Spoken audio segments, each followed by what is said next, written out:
চাঁদের জোছনা চারিদিকে ছড়িয়ে পড়েছে। চারপাশ নিস্তব্ধ, যেন প্রকৃতিও ঘুমিয়ে গেছে। কিন্তু হঠাৎই এক কুঠিরের দরজা ধীরে ধীরে খুলে গেল, যেখানে একজন আল্লাহর নেককার বান্দা ছিলেন। তার নাম ছিল শায়েখ হামিদ রহমাতুল্লাহ আলাইহি। তিনি সারা জীবন ইবাদতে কাটিয়েছিলেন এবং অন্যদেরকেও উপদেশ দিয়েছেন। আর তিনি কখনো অন্যায়ের সঙ্গে আপোষ করেননি। এবং সেই রাতে তিনি গভীর ঘুমের মধ্যে ছিলেন। কিন্তু তখন তিনি একটি ভয়ঙ্কর স্বপ্ন দেখতে পান। একটি বিশাল কবরস্থান, বাতাস থমথমে, যেন কোনো এক অজানা শক্তি এর নিয়ন্ত্রণে আছে। তিনি দেখতে পেলেন একটা বিরাট সাপ, যার লম্বা শরীর গাছের শাখার মতো জড়িয়ে আছে। তার দুটো জ্বলন্ত চোখ ভয়ানক আগুনের মতো জ্বলছে। সাপটা ধীরে ধীরে একটা নির্দিষ্ট কবরের দিকে এগিয়ে গেল। হঠাৎ সেই সাপের ভেতর থেকে বেরিয়ে এলো এক ছায়ামূর্তি। তার গলা থেকে গর্জনের মতো শব্দ বার হচ্ছে, আমার সময় শেষ হয়নি, আমি ফিরে আসব। হামিদ রহমাতুল্লাহ আলাইহির ঘুম ভেঙে গেল। তিনি ভয়ে বসে পড়লেন। তিনি বুঝতে পারলেন এটি কোনো সাধারণ স্বপ্ন নয়। পরের দিন সকালে তিনি ফজরের নামাজের পর গ্রামের মানুষদের ডাকলেন। মসজিদ ভরে গেল লোকজনের কোলাহলে। একজন বলে উঠল, শায়েখ, কি হয়েছে? আপনার চেহারা এত ফ্যাকাশে কেন? আপনি কি কোনো খারাপ কিছু দেখেছেন? হামিদ রহমাতুল্লাহ আলাইহি ধীর কণ্ঠে বললেন, আমি একটি অদ্ভুত স্বপ্ন দেখেছি। এক বিরাট সাপ এক অজানা কবরে প্রবেশ করেছে, আর তার সঙ্গে ছিল এক ছায়ামূর্তি। আর তোমরা শোনো, এটা কোনো সাধারণ ব্যাপার নয়। লোকজন অবাক হয়ে একে অপরের দিকে তাকিয়ে দেখল। কেউ একজন ফিসফিস করে বলে উঠল, কোনো অভিশপ্ত কবর কি আবার জেগে উঠল? এটা কি কোনো জিনের কাজ? এক বৃদ্ধ ব্যক্তি কাঁপা কাঁপা কণ্ঠে বললেন, হে শায়েখ, হয়তো এটা সেই কবর যেখানে এক অভিশপ্ত রাজা শায়িত আছে। মসজিদ জুড়ে চাপা গুঞ্জন ছড়িয়ে পড়ল। লোকজন কৌতূহল ভরে একে অপরের দিকে তাকিয়ে থাকলো। শায়েখ হামিদ রহমাতুল্লাহ আলাইহি ধীরে ধীরে লোকজনের দিকে তাকিয়ে বললেন, ভাইয়েরা, আমি নিশ্চিত এই স্বপ্ন কোনো সাধারণ স্বপ্ন নয়। নিশ্চয়ই আল্লাহ কোনো ইঙ্গিত দিচ্ছেন। আমাদের সাবধান হওয়া দরকার। এক যুবক দাঁড়ালো, তার নাম ইমরান। সে বলল, হুজুর, আপনি বলুন, আমরা কি করব? এই অভিশপ্ত কবরের কাছে কি আমাদের যাওয়া উচিত? শায়েখ হামিদ কিছুক্ষণ চিন্তা করলেন। তারপর বললেন, এই ব্যাপারে আরো ভালোভাবে খোঁজ নিতে হবে। আমরা কোনো অনুমানের উপরে ভিত্তি করে কাজ করতে পারি না। আগে জানা দরকার এই কবরে আসলে কি আছে। এই কথা শুনে একে অপরের দিকে বিস্ময় ভরা দৃষ্টিতে তাকিয়ে রইল। ঠিক তখনই এক বৃদ্ধ সামনে এগিয়ে এলেন। তার নাম হাকিম সাহেব। তিনি গ্রামের সবচেয়ে জ্ঞানী ও অভিজ্ঞ মানুষদের একজন। তিনি বললেন, আমি ছোটবেলায় আমার দাদার কাছ থেকে এক ভয়ঙ্কর কাহিনী শুনেছিলাম। সেই কাহিনী এই অভিশপ্ত কবরের সঙ্গেই জড়িত। গ্রামের সবাই নীরব তার দিকে তাকিয়ে থাকলো। তখন সেই বৃদ্ধ আবার বললেন, এই কবরে শায়িত রয়েছে এক অভিশপ্ত রাজা। সে ছিল অত্যন্ত জালিম। সে জাদুকরের সাহায্য নিয়ে অমরত্ব পাওয়ার চেষ্টা করত। কিন্তু একদিন আল্লাহর এক ওলি তার জাদু ধ্বংস করে দিলেন। কিন্তু তারপরে সেই রাজাকে হত্যা করা সম্ভব হয়নি। তবে তাকে ভয়ঙ্করভাবে কবরের ভিতরে বন্দী করে রাখা হয়েছিল। বলা হয় তার সঙ্গী ছিল এক বিরাট দানবীয় সাপ, যা তার মৃত্যুর পরেও কবরে পাহারাদার হিসাবে রয়ে গেছে। কিন্তু এরপর হাকিম সাহেব একটু চুপ করে থাকলেন। তারপর বললেন, বলা হয় প্রতি 100 বছর পর পর সেই সাপ আবার জেগে ওঠে, এবং যদি কেউ তার কবরে প্রবেশ করে তাহলে সে আর জীবিত ফিরে আসে না। এই কথা শোনার পর মসজিদে এক মুহূর্তের জন্য কেউ শব্দ করল না। সবার মনে আতঙ্ক বাসা বাঁধল। তখন শায়েখ হামিদ দৃঢ় কণ্ঠে বললেন, আমাদের ভয় পাওয়া উচিত নয়। আমরা আল্লাহর উপরে ভরসা রাখব। আজ রাতেই আমি সেই কবরে যাব এবং রহস্যের সমাধান করব ইনশাআল্লাহ। এই কথা শুনে সবাই চমকে উঠল। কেউ একজন বলে উঠল, না হুজুর, এটা খুবই বিপজ্জনক। আমরা আপনার সঙ্গে যেতে চাই। কিন্তু শায়েখ মৃদু হাসলেন এবং বললেন, না, আমার সঙ্গে শুধু একজনই যাবে, যে হলো ইমরান। সে সাহসী এবং দৃঢ় ঈমানের অধিকারী। এরপর রাত গভীর হলো। চারিদিকে চাঁদের আলো ছড়িয়ে পড়েছে, কিন্তু সেই আলোয় কবরের স্থান ভয়ঙ্কর দেখাচ্ছে। শায়েখ হামিদ ও ইমরান ধীরে ধীরে এগিয়ে চলল। কবরের স্থানে ঢুকতেই এক অদ্ভুত অনুভূতি হলো। যেন বাতাস থমকে গেছে, চারপাশের গাছের পাতাগুলো নড়ছে না। হঠাৎ একটা গর্জনের মতো শব্দ ভেসে আসলো। ইমরান থমকে দাঁড়ালো এবং সে বলে উঠল, হুজুর, আপনি কি শুনতে পাচ্ছেন? শায়েখ হামিদ চোখ বন্ধ করলেন, কোরআনের আয়াত পড়তে লাগলেন। কিছুক্ষণ পর আবার সেই একই শব্দ, এবার শব্দটি আরো জোরালো। তখন শায়েখ হামিদ বললেন, আমরা সঠিক জায়গায় চলে এসেছি। এরপর আর একটু এগিয়ে যেতেই তারা দেখা পেল সেই কবরের। সেটি অন্য সব কবরের চেয়ে একটু বড় আকারের, চারপাশে কালো পাথরের দেওয়াল দিয়ে ঘেরা। তারা কবরের সামনে দাঁড়াতেই এক বিরাট ছায়া নড়ে উঠল। ইমরান ভয় পেয়ে বলে উঠল, হুজুর, এটা কি? তখন সেই ছায়ার ভেতর থেকে এক জ্বলন্ত চোখ দেখা গেল। বিরাট সাপ। এটি ধীরে ধীরে মাথা তুলল, তার লম্বা শরীর কবরের চারপাশে ঘুরতে লাগলো, চোখের মধ্যে আগুনের মতো আভা। তখনই সেই ভয়ঙ্কর সাপ গর্জন করে এলো, তোমরা এখানে কেন এসেছো? তোমরা চলে যাও, না হলে ধ্বংস হয়ে যাবে। শায়েখ হামিদ নড়লেন না। তিনি বললেন, আমরা আল্লাহর ইবাদতকারী, আমাদের ভয় দেখিয়ে কোনো লাভ নেই। আমরা জানতে চাই তুমি কে? সাপটি কিছু সময় নীরব থাকার পরে বলল, আমি সেই রাজার রক্ষক। আমি শপথ নিয়েছি, কেউ যদি এই কবরে আসে তাকে আমি ধ্বংস করব। এই কথা শুনে ইমরান হতভম্ব হয়ে গেল। সে বলে উঠল, হুজুর, এখন কি হবে? শায়েখ হামিদ চোখ বন্ধ করে দোয়া পড়তে লাগলেন। তারপর ধীরে ধীরে বললেন, আমরা সত্যের অনুসন্ধান করতে এসেছি। আল্লাহর রহমতে আমরা ফিরে যাবই, তবে তার আগে আমরা জানতে চাই এই কবরে কি আছে। সাপটি কিছুক্ষণ স্থির হয়ে থাকলো, এরপর তার বিশাল শরীর দিয়ে কবরের এক পাশে দাঁড়িয়ে গেল। হঠাৎ করে এই কবরের মাটি আরো বেশি কাঁপতে লাগলো, যেন ভেতর থেকে কিছু একটা বেরিয়ে আসবে। ইমরান আতঙ্কিত হয়ে বলল, হুজুর, আমরা কি বিপদের মুখে পড়েছি? শায়েখ হামিদ শান্ত কণ্ঠে বললেন, ভয় পেও না ইমরান, আমরা আল্লাহর সাহায্য চাইব। এরপর তিনি কোরআনের কিছু আয়াত তেলাওয়াত করতে লাগলেন। আয়াত তেলাওয়াত করতেই সাপটি কেঁপে উঠল, তার বিশাল শরীর কয়েকবার মোচড় দিয়ে মাটিতে আছড়ে পড়ল। ঠিক তখনই কবরের পাথরের দেওয়ালে বিশাল ফাটল দেখা দিল। ধীরে ধীরে এক রহস্যময় দরজা প্রকাশ পেল।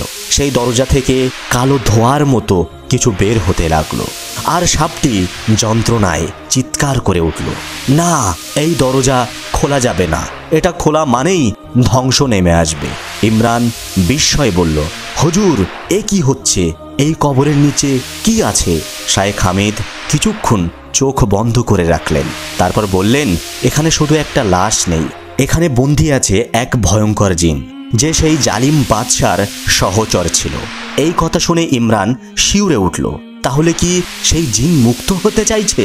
শায়েখ মাথা নাড়লেন, আমাদের সাবধান থাকতে হবে, এই দরজার পিছনে হয়তো আরো বড় কোনো বিপদ অপেক্ষা করছে। ঠিক তখনই দরজার ভেতর থেকে এক কর্কশ গলায় আওয়াজ এলো, কে আমার ঘুম ভাঙালো? কে আমাকে ডাকলো? সাপটি তখন ভয় পেয়ে পেছনে সরে গেল। কবরের নিচে থেকে আসা সেই কর্কশ গলার আওয়াজ পুরো কবরস্থানকে কাঁপিয়ে দিচ্ছিল। ইমরানের গা শিউরে উঠল। সে কাঁপা কাঁপা কণ্ঠে বলল, হুজুর, এই ভয়ঙ্কর কণ্ঠ কার? শায়েখ হামিদ গভীর চিন্তায় মগ্ন ছিলেন। তিনি দরজার সামনে এসে কোরআনের আরো কিছু আয়াত তেলাওয়াত করলেন।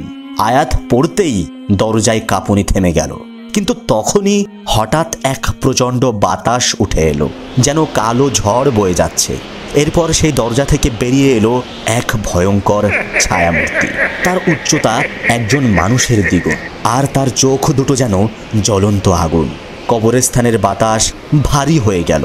সেই ছায়ামূর্তি তার বিশাল হাত প্রসারিত করল আর বিকট হাসি দিয়ে বলল, অবশেষে আমি মুক্ত পেলাম। শত বছর ধরে আমি বন্দী ছিলাম, এবার আমি প্রতিশোধ নেব। সাপটি তখন আতঙ্কে পিছনে সরে গেল। ইমরান থরথর করে কাঁপছিল। সে শায়েখ হামিদের হাত শক্ত করে ধরে বলল, হুজুর, এ কি বিপদ? শায়েখ হামিদ স্থির কণ্ঠে বললেন, তুমি কে? আল্লাহর কসম, সত্য বলে দাও।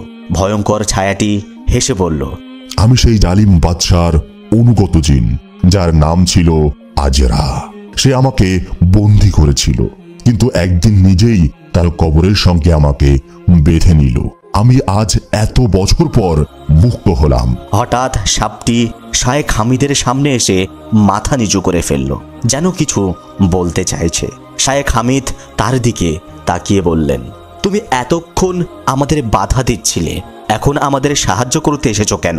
সাপটি ফিসফিস করে বলল, আমি এই জিনের পাহারাদার ছিলাম, যেন সে মুক্ত হতে না পারে, কিন্তু এখন সে মুক্ত হয়ে গেছে।